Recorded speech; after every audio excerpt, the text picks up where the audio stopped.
Hello friends, इस video के अंदर मैं आपके साथ बात करने जा रहा हूँ 5 ऐसी दिग्गज कंपनियों के बारे में जो एग्रो केमिकल और पेस्टिसाइड स्पेस के अंदर जानी मानी कंपनियां हैं। हालांकि इन सभी कंपनियों के अंदर अच्छे मानसून की वजह से पिछले 3 से 4 महीनों के दौरान बहुत ही जबरदस्त जो है तेज़ी देखने के लिए मिली है। अगर मानसून अगले साल भी अच्छा रहता है तो आप देखिएगा यहाँ से भी बहुत अच्छे प्राइजेस आपको देखने के लिए मिल सकते हैं इन सभी शेयर्स के। और अभी क्योंकि जो नेक्स्ट फसल अभी होने वाली है तो उस फसल से भी जो है काफ़ी बड़े रेवेन्यूज़ इनके पास जनरेट होते हैं। इसमें से एक कंपनी यूपीएल जो है ऐसी कंपनी है जिसकी बहुत बड़ी प्रेजेंस ना केवल इंडिया में है बल्कि विदेशों के अंदर भी है। लेकिन ये यूपीएल की कंपनी के पास बैलेंस शीट में डेट बहुत बड़ी अमाउंट के अंदर है, तो जो आपको वैल्यूएशंस के दौरान भी जो है मैं आपको बताता हुआ मिलूंगा। देखिएगा, मैं सबसे पहले इन कंपनियों के बारे में आपसे बात करूंगा, दूसरे इनके प्राइस पैटर्न के बारे में बात करूंगा, वैल्यूएशंस किस कंपनी की सबसे अच्छी है ये भी मैं निष्कर्ष आपके साथ निकालने की कोशिश करूंगा। तो देखिएगा, सबसे पहली बात जो कंपनी आपके रडार पर है वो 5 कंपनी है यूपीएल, यानी कि जो पहले पुराने नाम था इसका United phosphorus limited, pi industries, rallies India, Dhanuka agritech and Bharat रसायन। देखिए, जिन लोगों को पता नहीं है उनको बता दूं कि रैलीज इंडिया जो है टाटा ग्रुप की कंपनी है और पीआई इंडस्ट्री जो है एक कॉन्ट्रैक्ट मैन्युफैक्चरर है एग्रो एंड केमिकल स्पेस के अंदर। यूपीएल एक वर्ल्ड वाइड जो है अपने पेटेंट्स और ट्रेडमार्क्स और अपने जो इनके पास पेटेंट्स हैं मेडिसिन के या एग्रो स्पेस के अंदर, तो वो काफ़ी बड़ी मात्रा में इनके पास है। भारत रसायन और धानुका जो है मोस्टली जो है डोमेस्टिक प्ले, लेकिन काफ़ी बड़ी इनकम जो है इनके पास भी एक्सपोर्ट से आती है। तो देखिएगा, इसमें सबसे बड़ी जो कंपनी है मार्केट कैपिटलाइजेशन के हिसाब से वो यूपीएल है, और उसके बाद है पीआई इंडस्ट्री, नंबर 3 पर है रैलीज इंडिया, नंबर 4 पर है भारत रसायन और 5 नंबर पर है धानुका एग्रीटेक। लेकिन अगर रेवेन्यू के मामले में बात करेंगे तो सबसे बड़ी कंपनी यूपीएल है, और यूपीएल के बाद अगर दूसरी कंपनी आप देखेंगे तो पीआई इंडस्ट्री है जो कि केवल और केवल 10% ऑफ यूपीएल के बराबर सेल करती है। तो यहाँ पर देखिएगा, मार्केट कैपिटलाइजेशन में तो केवल और केवल जो है आपको 9,000 करोड़ का गैप मिलेगा, लेकिन आप रेवेन्यू के अंदर देखिएगा कितना बड़ा गैप है।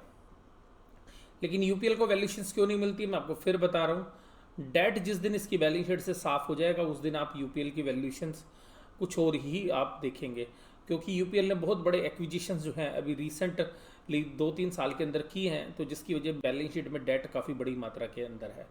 आप देखिएगा नेट प्रॉफिट भी जो आप देखेंगे तो यूपीएल के सामने जो नेट प्रॉफिट है वो केवल और केवल 20% है जितना यूपीएल कमाती है।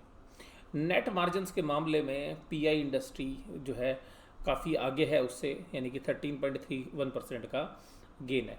तो ये तो दो कंपनियों का कंपैरिजन था। अब देखिएगा, अगर रैलीज इंडिया की बात करें तो रैलीज इंडिया का जो प्रॉफिट है वो पीआई इंडस्ट्रीज़ के प्रॉफिट के सामने 40% है, लेकिन मार्केट कैप आप देखेंगे तो 40% के आसपास नहीं है, बल्कि 20% के आसपास है।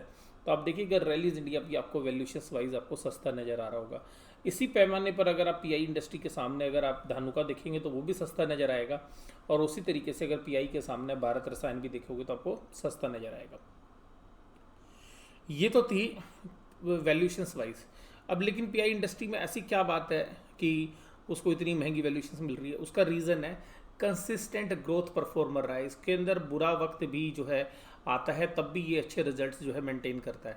तो ये एवरग्रीन जो है परफॉर्मेंस दी है इसने पास्ट में, जिसकी वजह से जो इन्वेस्टर्स इसको काफ़ी ज़्यादा पसंद करते हैं, और वोलेटिलिटीज़ के जो अर्निंग्स है उसके अंदर कम होती है, जिसकी वजह से आप पीआई इंडस्ट्री के अंदर वैल्यूएशंस के भी रुझान आप देखेंगे कि बड़े फेवरेबल है। मैं आपको अगली स्लाइड में दिखाता हूँ कि नेट मार्जिन्स के मामले में सबसे अच्छे भारत रसायन है, उसके बाद धानुका है, ये दोनों छोटी कंपनी है, उसके बाद पीआई इंडस्ट्रीज़ है। तो आप देखिएगा कि पीआई इंडस्ट्री और धानुका के आसपास ही जो है इनके मार्जिन है, जबकि रैलीज और यूपीएल के जो मार्जिन है वो कम है कंपेरेटिवली। अगर आप उसके बाद यहाँ पर मार्जिन्स बहुत इंपॉर्टेंट रोल प्ले करते हैं वैल्यूएशंस के अंदर। ज़्यादा वैल्यूएशंस देना जो है जायज़ होता है ऐसी कंपनी के जिनके मार्जिन्स ज़्यादा है। रीज़न बड़ा सिंपल है, क्योंकि वो कम सेल के ऊपर भी ज़्यादा प्रॉफिट जनरेट कर पाएंगे अपनी कंपटीटर के मुकाबले में, इसलिए जो नेट प्रॉफिट मार्जिन्स है एक इंपॉर्टेंट रोल प्ले करता है। अगर पी रेशो के मामले में देखेंगे तो सबसे सस्ती वैल्यूएशंस पर आपको यूपीएल मिल रहा है 19 की पी पर। अगर आप धानुका एग्रीटेक देखेंगे तो उसके बाद है 19 की पी पर। भारत रसायन देखिएगा 24.32 की पे, रैलीज इंडिया 27.35 और पीआई इंडस्ट्री सबसे महंगी वैल्यूशंस के ऊपर उपलब्ध है। लेकिन ये पांचों शेयर्स के अंदर अपनी कुछ खासियत है और कुछ जो है अपनी जो है कमियां भी हैं। अब पीआई इंडस्ट्री रेगुलर परफॉर्मर रहा है, इसलिए देखिएगा कि उसको जो है कंसिस्टेंट परफॉर्मेंस की वजह से पी रेशो हाई मिल रही है। रैलीज इंडिया भारत रसायन अभी इस क्वार्टर के अंदर, और अगर आप पीछे की भी इस साल की पूरी आप जर्नी देखेंगे तो काफ़ी अच्छी परफॉर्मेंस जो है आपको भारत रसायन की, रैलीज की और धानुका एग्रीटेक की मिलेगी इस साल के अंदर।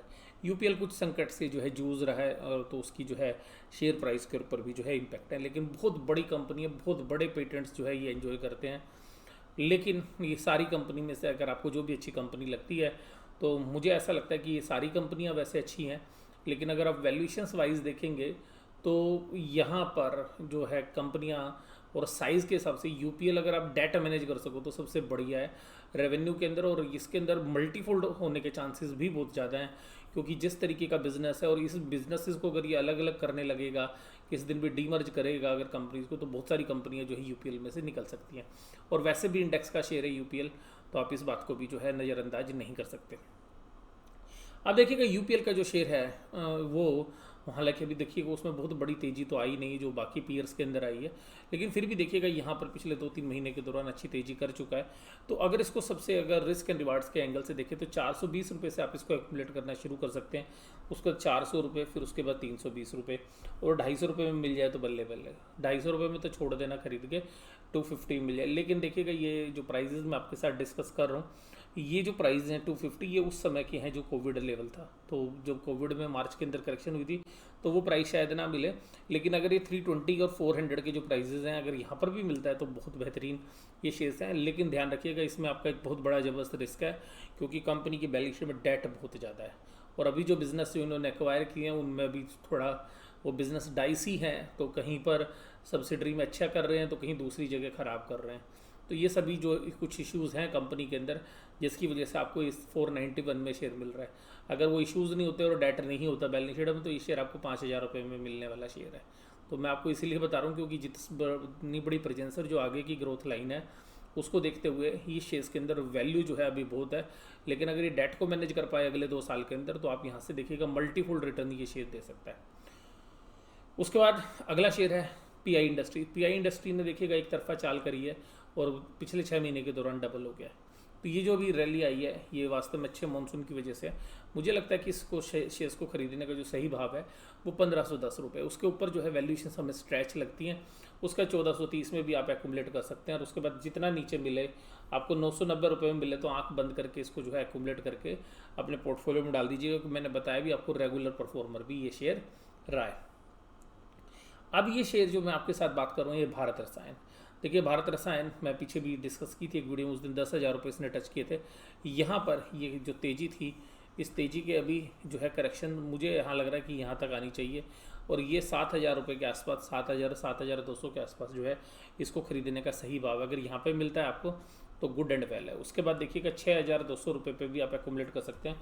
4,800 तो पॉसिबल नहीं है, लेकिन अगर मिले अगर तो वहाँ पर तो आपको किसी से पूछने की ज़रूरत ही नहीं पड़नी चाहिए। ये सेक्टर ऐसा है कि इसके अंदर जो है पेनिट्रेशन अभी भी बहुत कम है। अगर आप एग्रोकेमिकल्स की बात करें तो इंडिया में बहुत कंजम्पशन अगर वर्ल्ड की एवरेज कंजम्पशन से देखें तो, और वैसे भी वर्ल्ड के अंदर जो इनकी डिमांड है, क्योंकि बहुत सारी कंट्रीज़ के अंदर जो एग्रोकेमिकल्स हम बनाते हैं वो दूसरी कंट्रीज़ के अंदर परमिटेड ही नहीं है, उनकी मैन्युफैक्चरिंग अलाउड नहीं है। तो क्योंकि यहाँ पर बहुत बड़ा जो है पोल्यूशन जो है क्रिएट होता है इस इंडस्ट्री के अंदर, तो बहुत सारे हार्मफुल इफेक्ट्स जो हैं सोसाइटी के ऊपर पड़ते हैं। तो ये जो बिजनेसेस हैं बहुत सारी कंट्रीज़ के अंदर अलाउड नहीं है। तो यहाँ से जो है एक्सपोर्ट का जो है फीचर जो है हमेशा आपको बना हुआ मिलेगा, क्योंकि वो जो एक्सपोर्ट की मार्केट है वो हमेशा इन तरीके की कंपनी के लिए अवेलेबल। मैं केवल इसके लिए बात नहीं कर रहा हूँ भारत रसायन के लिए, ये सभी तरीके की कंपनी जो भी मैं आज आपके साथ डिस्कस कर रहा हूँ सभी के लिए। अब देखिएगा ये है अगला शेयर धानुका। तो धानुका देखिएगा ऊपर से करेक्ट होकर आ चुका है, ये सबसे खास बात है। तो ये 700 रुपये में एक्यूमुलेट कर सकते हैं आप इसको। उसके 565 रुपये में, 420 रुपये में, 300 में मिल जाए तो बल्ले बल्ले। तो यहाँ पर ये जो प्राइजेज़ मैंने आपको बताए, इन प्राइजेज़ को आप नोट कर लीजिएगा, अपनी कॉपी में लिख लीजिएगा। अगर आप इसमें से किसी भी तरीके के शेयर्स को, स्पेस के अंदर आप इंटरेस्टेड हैं, इसमें से किसी कंपनी को भी खरीदना चाहते हैं, तो उसके प्राइजेज़ भी, उसके एडवांटेज डिसएडवांटेज भी मैं आपको साथ साथ डिस्कस कर रहा हूँ। ये जो शेयर है ये है रैलीज इंडिया। तो रैलीज इंडिया देखिएगा टाटा ग्रुप की कंपनी है। ये जो शेयर है ये चलता नहीं था, राकेश झुंझुनवाला के पोर्टफोलियो में भी ये शेयर है, ये इसी साल चला है बहुत सालों के बाद। नहीं तो ये शेयर 230 240 के आसपास दम तोड़ देता था। तो ये ध्यान रख रखिए, ये जो दम तोड़ने वाला जो प्राइजेज हैं, यहाँ पर अभी भी ये शेयर अगर ऊपर से करेक्ट होकर आएगा 260 230 240, ये एक ऐसा जोन है जहाँ पर इसने ब्रेकआउट लिया था और जबरदस्त ब्रेकआउट जो है इसने यहाँ से लिया था। तो ये ध्यान रखिएगा, इन प्राइजेस के ऊपर अभी भी इसको सपोर्ट मिलेगी। तो ये इसके खरीदने के बहुत अच्छे भाव हैं। मार्केट की करेक्शन के अंदर इन प्राइजेस को आप ध्यान रखिएगा, ये एक्यूमुलेट करने वाला, और ये सेक्टर भी ऐसा हमें लगता है कि जिसका कोविड के अंदर कम असर होने वाला है। उसके बाद 190 में अगर मिले तो बल्ले बल्ले, 145 में मिल जाए तो जी ये आप ये समझ लेना जी कि आपको ऐसा शेयर कौड़ियों के भाव मिल गया जिसकी बहुत बड़ी वैल्यू आगे चल के बनने वाली है। टाटा का नाम है और 145 में शेयर मिल जाए तो भूल के भी छोड़ना नहीं चाहिए ऐसा शेयर। तो देखिएगा, ये जो सारे प्राइजेस मैंने आपके साथ डिस्कस किए, ये सभी के सभी जो है मैंने इस बात का ध्यान रखा है कि जो रिस्क एंड रिवार्ड है वो इन्वेस्टर के फेवर में रहे। लेकिन फिर भी मैं आपको एक ही बात बोलूँगा कि जो भी आप निवेश करें तो अपने फाइनेंशियल एडवाइजर से सलाह लेने के बाद ही अंतिम फैसले पर पहुँचे और फिर ही कोई निर्णय ले, क्योंकि स्टॉक मार्केट जो है वो बहुत बड़े रिस्क और रिटर्न्स के साथ साथ जुड़ा हुआ है। तो किसी भी प्रकार के निवेश के लिए मैं और मेरा चैनल जो है इसके लिए उत्तरदायी नहीं है, इसलिए अपने फाइनेंशियल एडवाइजर से सलाह लेने के बाद ही निवेश करें। वीडियो देखने के लिए धन्यवाद। Thank you very much.